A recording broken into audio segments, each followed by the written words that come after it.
There's something about the deep woods that changes when the sun goes down. The trees that seem so welcoming in the daylight become shadows stretching in every direction, twisting into shapes your mind doesn't want to recognize. It was supposed to be a relaxing weekend.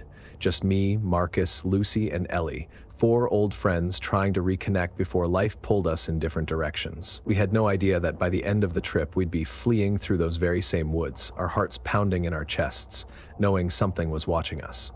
It started out perfect. The drive up to Blackwood National Forest was long, winding, and mostly empty, the kind of back roads where cell service drops to nothing and the only radio stations are static. We didn't mind, it was part of the appeal, disconnecting from the world, just the four of us and the wilderness. Feels like we're driving straight into a horror movie, Marcus joked, adjusting his grip on the steering wheel as our SUV bounced over a pothole. Yeah, well, let's hope we're not the dumbasses who split up when things get weird, Ellie shot back from the passenger seat. That's why we brought Marcus, Lucy said, grinning. He's the horror movie skeptic. If anything creepy happens, he'll logic his way into getting murdered first. Marcus laughed, shaking his head. Whatever. I'm just saying there's no such thing as ghosts or monsters. The scariest thing out here is a hungry bear. We pulled into the campsite late in the afternoon. The place was remote, really remote. No other campers, no signs of human activity except for a rusted-out sign at the entrance that read, Blackwood Campground. Established 1965. There was a ranger station nearby, but it looked abandoned. The wooden steps leading up to it were warped, the windows caked in dust. A trail map hung on a weathered board, its edges curling with age. Looks like we've got the place to ourselves, I said, stepping out of the car. Good, Lucy replied, stretching. The whole point of this was to get away from people. We set up camp near a clearing at the edge of the forest. Our tents faced a small stream that cut through the valley, the water trickling over smooth stones. The air smelled like pine and damp earth, fresh and untouched. It was peaceful in a way that city life never was. We spent the evening like we always did on these trips, drinking cheap beer, roasting hot dogs over a fire, and telling stories that got dumber the more we drank. The fire crackled, throwing long shadows across the ground. The sky was clear, the stars stretching endlessly above us. It was perfect, until I saw him. I wasn't even looking for anything, just happened to glance up while Lucy was mid-story, gesturing wildly about something that had happened in college. My eyes drifted past the firelight to the trees beyond, where the shadows ran thick between the trunks. And there he was, a tall, thin figure, standing just at the tree line. I froze. My brain didn't register fear at first, just confusion. The man was too far to see clearly, but I could make out the shape of him, lean, unmoving, standing just at the edge of the woods. Not moving, not blinking, just watching. Hey, I said, my voice coming out sharper than I intended. Do you guys see that? Marcus, who had been half listening, turned to follow my gaze. His expression darkened. What the hell, he muttered. Lucy and Ellie turned next. Is that? Ellie started, but she didn't finish. The figure didn't move. He didn't wave, didn't step forward, didn't call out. Just stood there, a shadow at the edge of the firelight. Hey, Marcus called, his voice carrying across the clearing. You okay, man? No answer. Maybe he's a hiker, Lucy suggested, though there was hesitation in her voice. At night? I asked. No backpack, no flashlight? Marcus stood up. I don't like this. I didn't either. Hey, he called again, more forceful this time. If you need something, say something. The man remained perfectly still. Then, after a long pause, he turned and walked back into the woods. Not hurriedly, not like someone startled or lost, just slowly, like he had all the time in the world. We watched until he disappeared into the dark. None of us spoke for a long moment. That was weird, Ellie finally muttered. Marcus shook his head. It was probably just some guy out for a walk.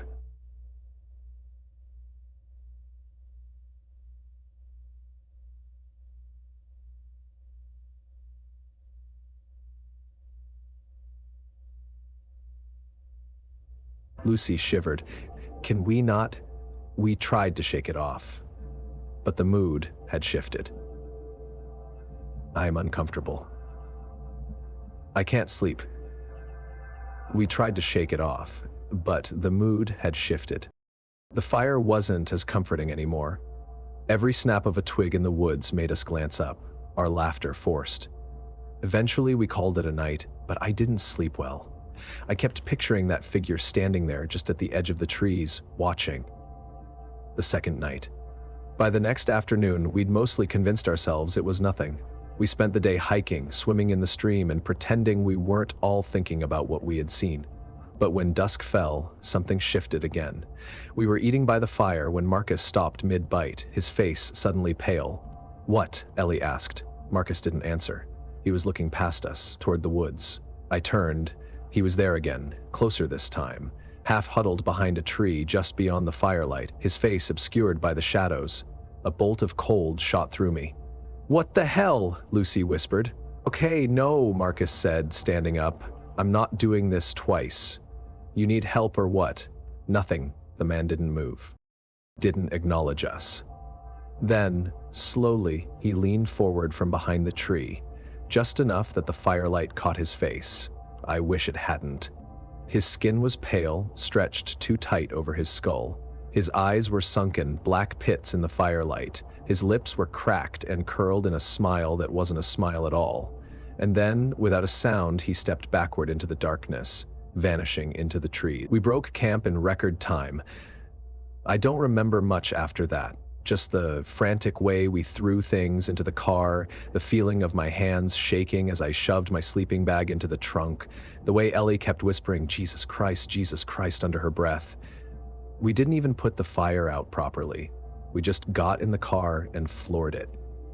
As we hit the dirt road leading back to town, I made the mistake of looking out the window, and I saw him.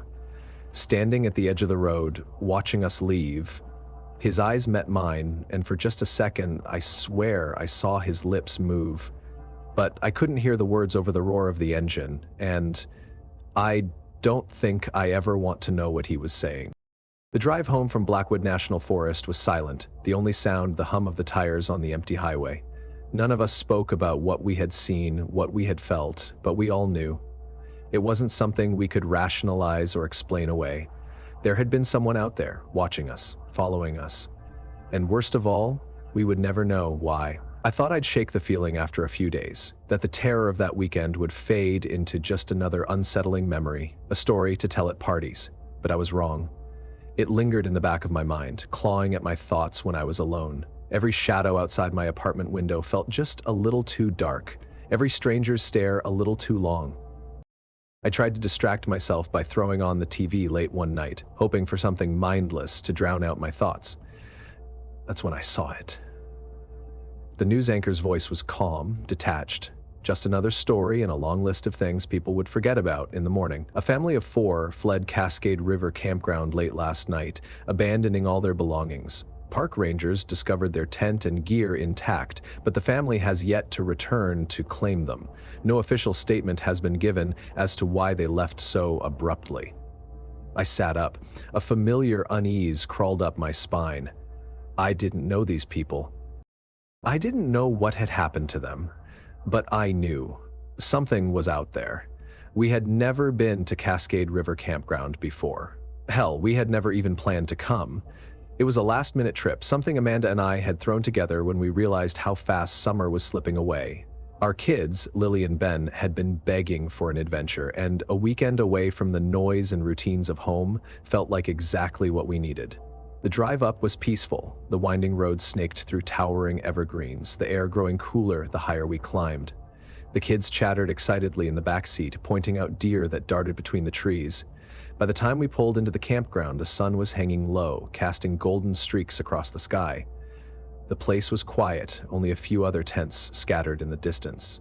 The ranger station near the entrance was empty, but the board outside listed the weather forecast, some hiking trail maps, and an old faded warning about keeping food locked up to avoid attracting bears.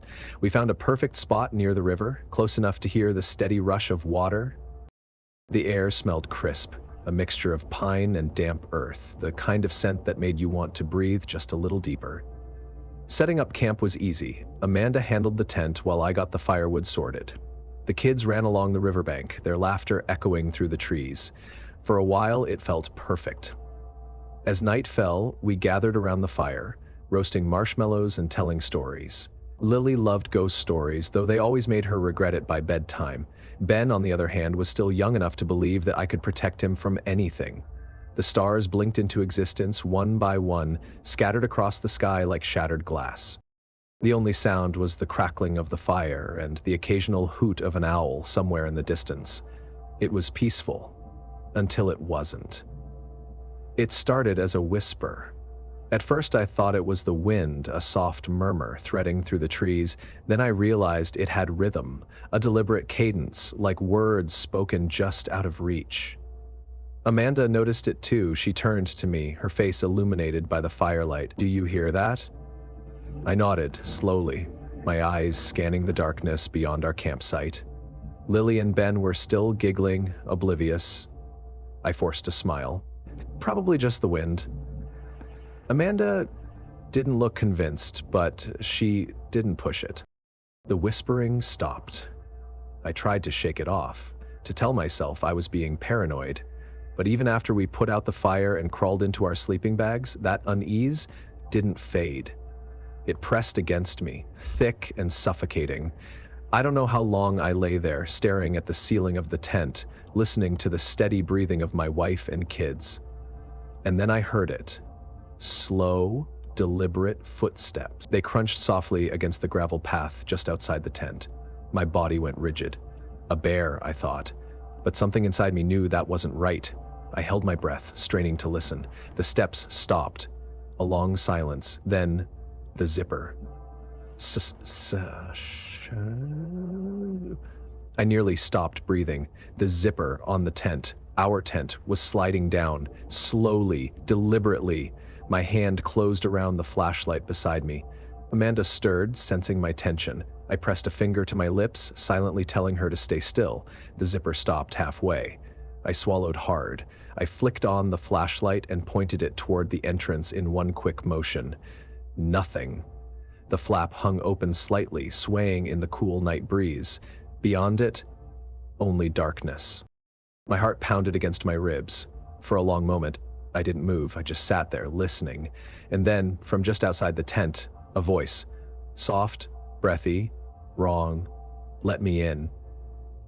My blood turned to ice. It wasn't the voice of a man. It wasn't the voice of a woman. It was something in between, distorted, stretched like something trying too hard to sound human. I tightened my grip on the flashlight, my mouth dry. The voice came again, closer. Let me in. Amanda's hand found mine in the darkness. Her fingers were ice cold. Ben stirred, letting out a soft whimper in his sleep, and then, before I could react, the tent shook violently. The fabric rippled as something slammed against it from the outside. Lily woke up screaming. I lunged forward, unzipping the entrance the rest of the way, my flashlight cutting through the dark. Nothing. The trees stood silent. The river whispered against the shore, but the feeling, the presence, remained. I turned back to Amanda. We're leaving. Now. But she didn't argue. We tore through the campsite, stuffing things into bags haphazardly, shaking too hard to care what got left behind. The kids clung to Amanda as I threw everything into the trunk. The whisper came one last time, barely audible over the rush of blood in my ears. Let me in. I didn't look. I didn't stop. I climbed into the driver's seat, slammed the door, and peeled out of that campground as fast as the car would go. We didn't speak on the drive back, not until we reached the first gas station miles away, where the fluorescent lights felt blinding and real. Amanda turned to me, her voice hoarse. What the hell was that? I didn't have an answer. I still don't. We never went back to get our things. The Rangers might have found them, or maybe they didn't. But I know one thing. Whatever was out there that night, standing just beyond the firelight, whispering into the dark, it wasn't human. The news about the family that fled Cascade River Campground wouldn't leave my mind. It was too familiar, too close to what had happened to us in Blackwood. Different place, different people, but the same feeling. The same presence. Something watching. Something waiting. I tried telling myself it was a coincidence, but I wasn't the only one thinking otherwise. Lucy sent me a link a few days later. Another incident. A couple had gone missing near Misty Lake in West Virginia. Their friends found their tent untouched, their belongings left behind. No signs of struggle, no footprints leading away, just gone. I stared at the screen, my stomach twisting. 3 stories, 3 different locations, but the same creeping dread connecting them all. I didn't know what was out there, but I knew it wasn't done. Misty Lake was everything we had hoped for. Secluded, quiet, untouched. The kind of place that felt like a secret, hidden away from the rest of the world. It had taken us nearly half a day to reach it, winding through the Appalachian Mountains, down dirt roads barely wide enough for the car. We were eager for a break from everything. Rachel had been working insane hours at the hospital, Connor's job had been on the verge of cutting people, and James and Olivia had just moved in together, stressed over bills and responsibilities. We needed this, just 4 friends, the lake, and a weekend of nothing but nature. We set up camp at the water's edge, the lake stretching out before us like glass, reflecting the sky so perfectly it almost felt unreal. The air was thick with the scent of pine and damp earth, the woods around us dark and dense. Connor, ever the outdoorsman, handled the fire while James and Olivia set up the tents. Rachel and I wandered along the shoreline, letting the cool water lap at our feet. It felt like a dream, a perfect escape. But then Connor said it. "Hey, did you see that?" I turned, following his gaze to the tree line. "What?" He hesitated. "Thought I saw someone in the woods, probably just my imagination." Rachel rolled her eyes. "You're trying to freak us out already?" Connor shook his head, but he didn't laugh. "Forget it. Let's eat." We did. We spent the evening around the fire, talking about everything and nothing, letting the worries of real life slip away. The night was warm, the sky alive with stars, the lake so still it didn't seem real. It should have been perfect, but something felt off. It was small at first, a strange silence that settled over the woods, a kind of stillness that felt unnatural. The wind had died down, the usual rustling of leaves, the chirping of crickets, the distant croak of frogs, it was all gone. Rachel was the first to notice. "It's too quiet," James chuckled. "Too quiet? What, you expecting a musical number from the squirrels?" "No, seriously," she frowned, glancing around. "I've been camping before. The forest doesn't just stop making noise like this." She was right. The silence wasn't normal. I tried to ignore it, to focus on the fire, on the way Olivia was laughing at one of James's terrible jokes, but something in the back of my mind wouldn't let it go. And then, in the middle of the silence, it came, a tap. Soft, deliberate, just outside the tent. Rachel and I froze. Another tap, then another, rhythmic, unhurried, tap, tap, tap. My stomach clenched. It was coming from the side of the tent, the one facing the woods. James, who had been half asleep, stirred.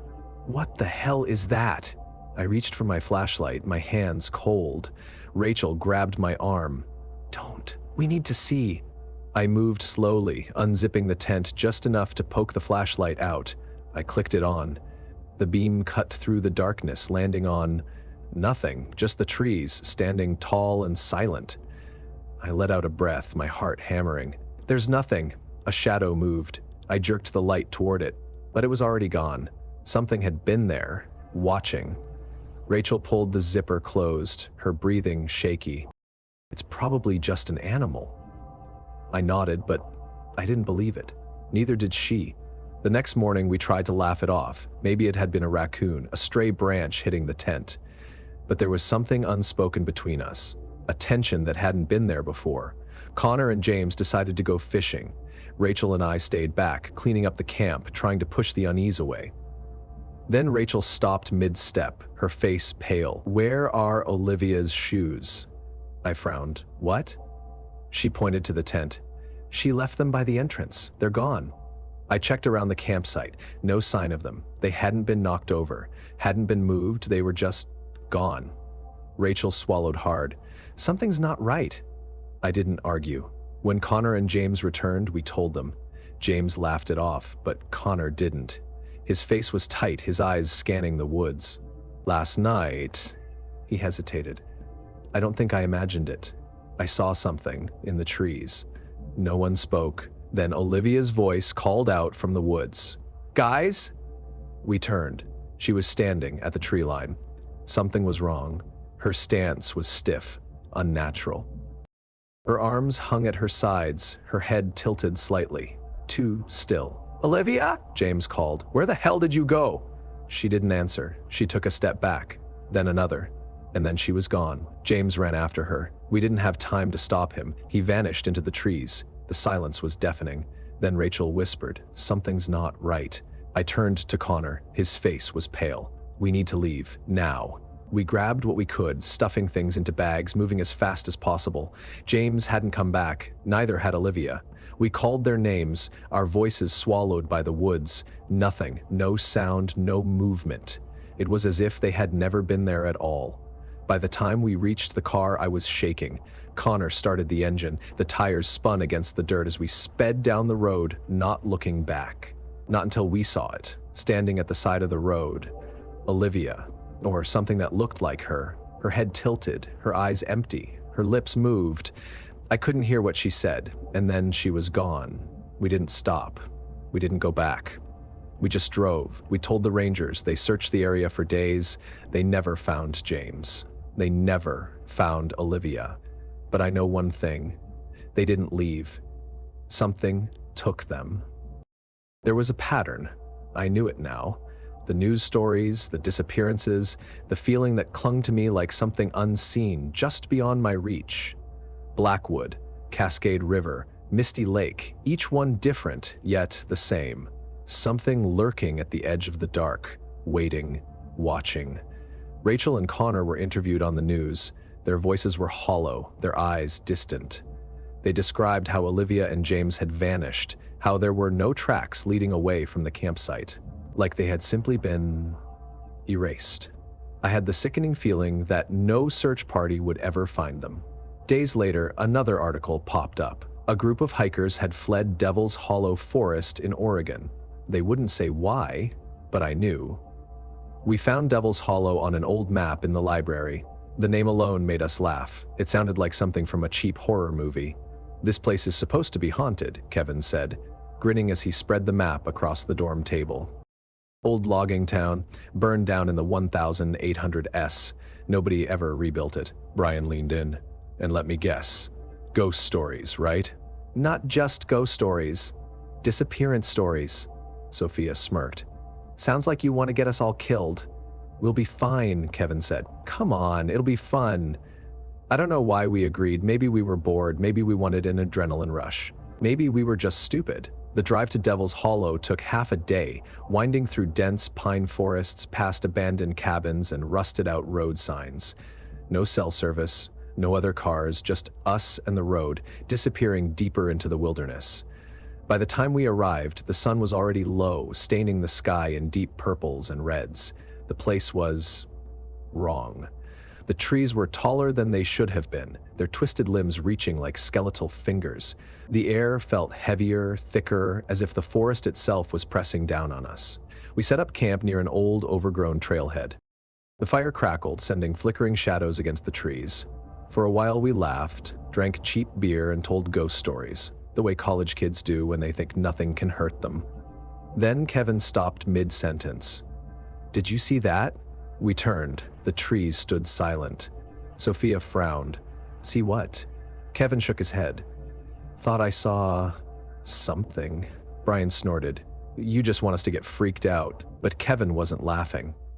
The unease settled in slowly. It was subtle. The way the forest didn't sound right. No birds. No crickets. Just the distant whisper of the wind threading through the trees like something half alive. Then came the whispers, soft at first, barely audible, like voices carried on the wind, their words just out of reach. Sophia shifted closer to the fire. "Tell me you guys hear that." Kevin nodded, his jaw tight. "Eh." Brian tried to brush it off. "It's just the wind." But we all knew it wasn't. The voices didn't sound natural. They didn't rise and fall with the breeze. They were steady, insistent, coming from all directions. And then, the first real sign. Brian had gone to grab something from the tent when he froze. "Guys," he said, his voice barely above a whisper. We turned. The flashlight in his hand cast a beam into the darkness. and there, standing between the trees, was a figure. Pale, motionless, hollow-eyed. My stomach dropped. "Who the hell is that?" Sophia whispered. Kevin stood, his hands clenched into fists. "Hey, you okay, man?" No response. The figure just stood there. The fire crackled, shadows flickered. The thing didn't move. Something about it was wrong. The limbs were too long, the head tilted at an unnatural angle like a puppet with its strings half cut. Then, in one slow, jerking motion, it took a step forward. We ran. We didn't talk, didn't argue, we just grabbed what we could and bolted. The forest closed in around us, branches clawing at our arms as we stumbled blindly down the whispers followed. Closer, too close. I made the mistake of looking back. The figure was behind us. No sound, no footsteps, just there, standing between the trees, those hollow eyes locked on mine. I turned and ran harder. By the time we reached the car, my lungs were burning. Kevin fumbled with the keys, his hands shaking.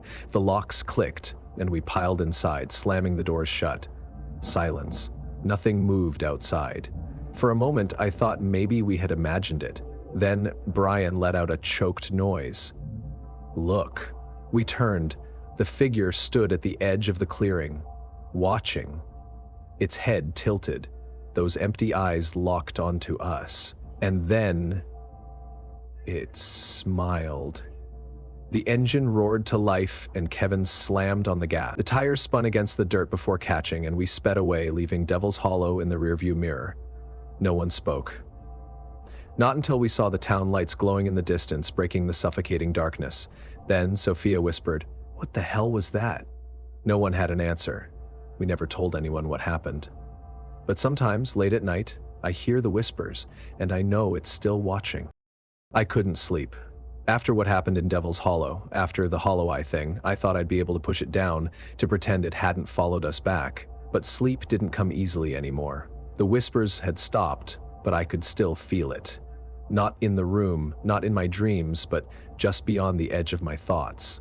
And then, another report.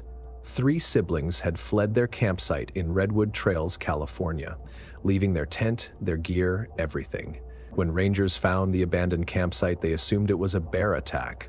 That's what they always assumed, but I read the interview. Henry and Ben had heard something, Laura had seen something, and all 3 of them had run for their lives when something outside their tent had whispered, "Come laugh with us." The last time we had gone camping together, Dad had been alive. We had been kids back then. Henry was 13, Ben was 11, and I was 8. It had been our family's tradition, packing up the station wagon and driving out into the woods, pitching a tent in some forgotten clearing, listening to Dad tell stories by the fire. We hadn't done it since he died, but now, 25 years later, Henry had the idea to bring it back. "We need this," he had said over the phone. Dad would have wanted us to. Ben agreed. And maybe that was why I did too. We chose Redwood Trails. It was deep in the California wilderness, a place so far removed from everything that it still felt untouched, like stepping back in time. It was supposed to be peaceful, but when we arrived, something felt off. The trees were enormous, their gnarled roots twisting through the earth like veins.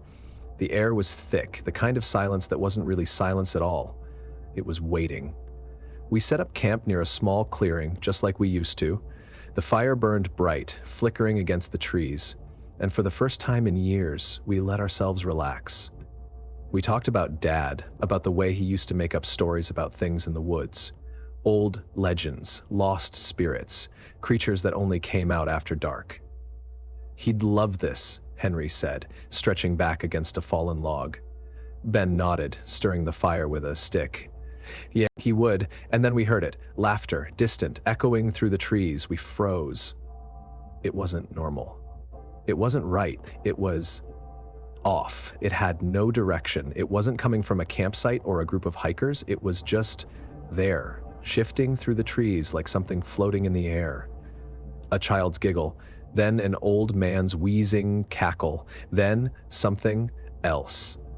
Henry stood, his jaw tightening. "You guys hear that?" Ben nodded slowly. "Yeah." I didn't answer. I was too busy listening.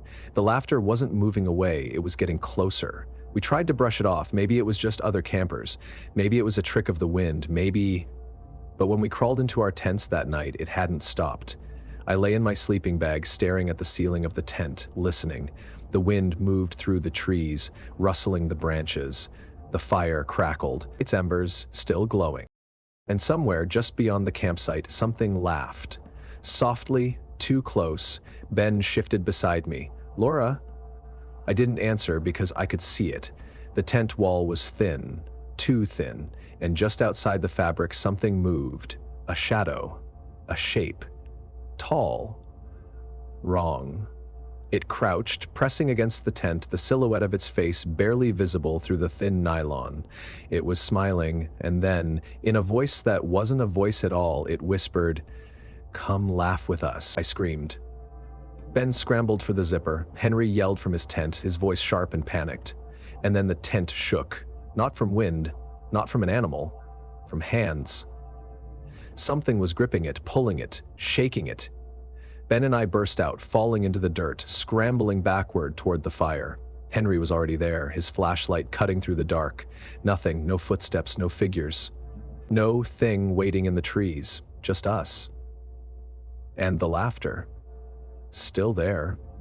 Still waiting. We didn't pack. We didn't even grab half our stuff, we just ran. The truck was nearly a mile away, parked at the ranger station. Branches clawed at our skin as we sprinted through the woods, our breath ragged, the laughter still ringing behind us.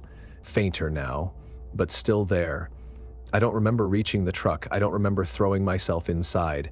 Ben in the passenger seat, Henry behind the wheel, slamming his foot against the gas. I just remember the way the headlights cut through the road, the way the trees stretched like twisted bodies, the way the night seemed to breathe. And then, as we rounded the final bend, Henry slammed on the brakes. The truck skidded, tires kicking up gravel, and we saw it. Standing in the middle of the road, a figure. It looked human, but its head was tilted too far, its limbs too long, its body wrong in ways my mind wouldn't let me understand. It was smiling, and then it laughed, a high-pitched giggle. Then a deep, bellowing chuckle. Then something else. Something inhuman. Henry hit the gas. The figure didn't move. Didn't flinch. Just watched as we barreled toward it, its head tilting just a little more, just enough for me to see there were no eyes, just empty sockets. And that smile. The truck roared forward, but just before impact, the figure vanished. Not into the trees, not out of sight, it just wasn't there anymore.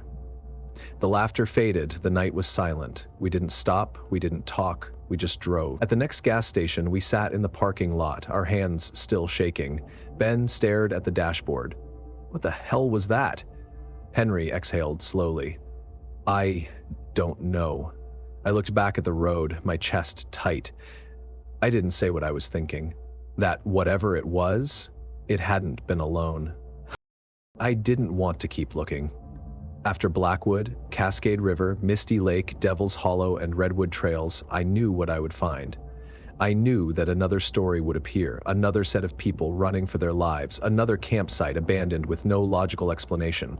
But I couldn't stop. Because this wasn't random. This thing, whatever it was spreading.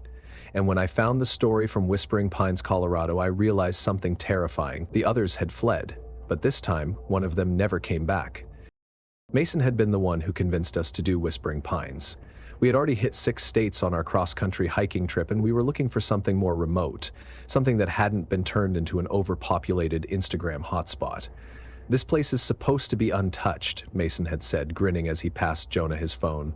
Used to have a fire lookout tower, but it's abandoned now. No rangers, no crowds, just us and the wilderness.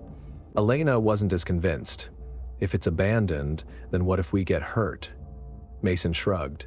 Then we don't get hurt. Jonah laughed. Sounds perfect.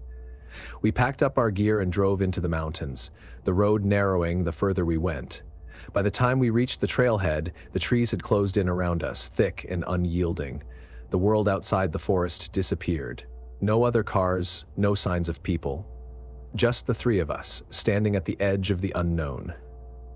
The first day was beautiful. We hiked for miles, weaving through towering pines and jagged rock formations. The air was crisp, the sun breaking through the branches in golden streaks. When we finally reached the abandoned fire tower, it felt like something out of a movie. A skeletal structure standing against the sky, its wooden steps rotting, its metal railings rusted from decades of wind and rain.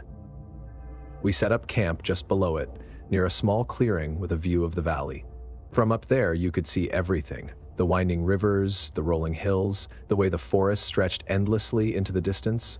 It felt like we had discovered something forgotten, something that didn't exist on maps anymore. That night, we sat around the fire, listening to the distant sound of owls and wind moving through the pines. Mason stared up at the tower. "Think we should climb it?" Jonas snorted. "It'll probably collapse if you breathe on it too hard." Elena hugged her knees. "I don't like it." "Why?" Mason asked. She hesitated. "I don't know, just a feeling." She wasn't wrong, because by the next night, Mason would be gone. It started when he went to get water.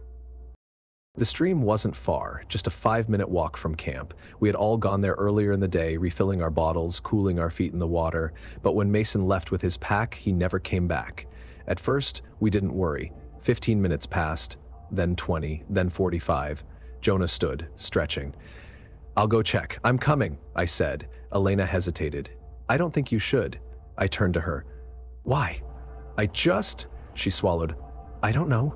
She looked pale, her hands gripping her jacket. Something in her eyes unnerved me, but I ignored it, because Mason was still missing.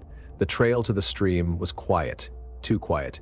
The usual sounds of the forest, the rustling leaves, the chirping insects, the distant calls of birds, had disappeared. Jonah noticed it too. "I don't like this." We called Mason's name, our voices swallowed by the stillness. The stream came into view, its waters glistening under the moonlight. His pack was there, but Mason wasn't. Jonah swore under his breath, grabbing the bag and looking around. Where the hell did he go? I turned in slow circles, scanning the darkness. There were no footprints leading away, no broken branches, no sign that anyone had been here except for the bag sitting perfectly upright on the rocks. "Mason?" I called again. The trees didn't answer. Then Jonah's flashlight flickered, once, twice, then died. His voice was tight. "Did you see that?" I turned. "See what?" His hand was shaking. "There was someone standing behind that tree." I whipped my flashlight around, catching nothing but gnarled bark and shadows. "Are you sure?" Jonah nodded slowly. "Yeah, I'm sure." I didn't argue, because suddenly I felt watched. Something was here. Something had taken Mason, and now it was watching us. We ran. Back to camp, back through the trees, our footsteps pounding against the dirt, our breath ragged. Elena was waiting for us, her face white as bone. She didn't ask where Mason was, she just whispered, "We need to leave." And that's when I noticed the footsteps. Not ours, something else, something behind us, moving when we moved, stopping when we stopped, close. Jonah turned slowly, raising his flashlight. The beam swept over the trees, casting long shadows, and then it landed on something standing at the edge of the fire tower. A man, or at least something shaped like one. His clothes were tattered, his limbs too long, his stance unnatural, like something trying too hard to look human. But it wasn't his body that made my stomach turn to ice, it was his face, because there wasn't one. No eyes, no mouth, no nose, just smooth, blank skin. And then it stepped forward. We didn't scream, we didn't stop to grab our things, we just ran. The truck was miles away, down a winding dirt road that suddenly felt impossibly long. The faceless man didn't chase us. He didn't need to, because no matter how far we ran, no matter how many turns we took, every time we looked back, he was there, standing at the edge of the trees, waiting. By the time we reached the truck, the sun was rising. Jonah fumbled with the keys, his hands shaking so badly he almost dropped them. The doors unlocked and we scrambled inside, slamming them shut. The engine roared to life. Elena turned, staring back at the trees. "He's gone." I didn't believe her, because Mason was gone too. And I knew that if I had the courage to go back to the tower, to stand at its base and look up, I would see him there, standing in its ruins, faceless, waiting for the next hikers to arrive. If there's one thing I've learned from these stories, it's this. There are places in this world we aren't meant to be. The wilderness is vast, ancient, and indifferent to those who pass through it. But some places hold something else. Something watching, something waiting. What happened in Blackwood National Forest, Cascade River, Misty Lake, Devil's Hollow, Redwood Trails, and Whispering Pines wasn't coincidence. Each story shares a pattern. People enter the unknown, seeking solitude, adventure, or an escape from their everyday lives. But they are not alone. The Watcher in the Pines reminds us that we are never truly isolated, no matter how deep into the woods we go. The feeling of being watched isn't always paranoia. Sometimes it's real. The Whisper at Midnight teaches us that not every voice in the dark should be answered. When something knocks at your door, whispers through your tent, or calls out your name, the safest response is silence. Gone Without a Trace shows the most terrifying possibility of all. Sometimes people simply disappear. No signs of struggle, no clues left behind, just an empty space where they once were. The hollow-eyed stranger warns that curiosity can be deadly. If you see something in the distance, something standing just beyond the firelight, something that shouldn't be there, don't go looking for it. It might already be looking for you. The laughing thing proves that some things in the woods are not human, no matter how much they pretend to be. Laughter should bring comfort, but when it sounds hollow, distorted, and inhuman, run. The Faceless Man is a final, terrifying truth. The unknown doesn't always let you leave. It takes, it follows, and sometimes it changes the people it takes. So, if you take anything from these stories, let it be this: trust your instincts. If something feels wrong, it is. Never ignore the signs. Missing items, unnatural silence, or a shadow where there shouldn't be one, these are warnings. Don't go looking for what isn't meant to be found. The more you stare into the darkness, the more likely it is to stare back. If the forest whispers your name, do not answer. If something laughs when nothing should, do not stay. If a figure stands too still, do not look. And most importantly, if someone disappears into the wilderness, never assume they left on their own. I want to thank each and every one of you for listening to these terrifying tales. If you enjoyed them, be sure to like, share, and subscribe so you never miss another chilling story. And if you've ever had an experience that made your skin crawl, that left you questioning reality, leave it in the comments. I want to hear your stories. Stay safe, stay aware, and remember, some places are meant to stay forgotten.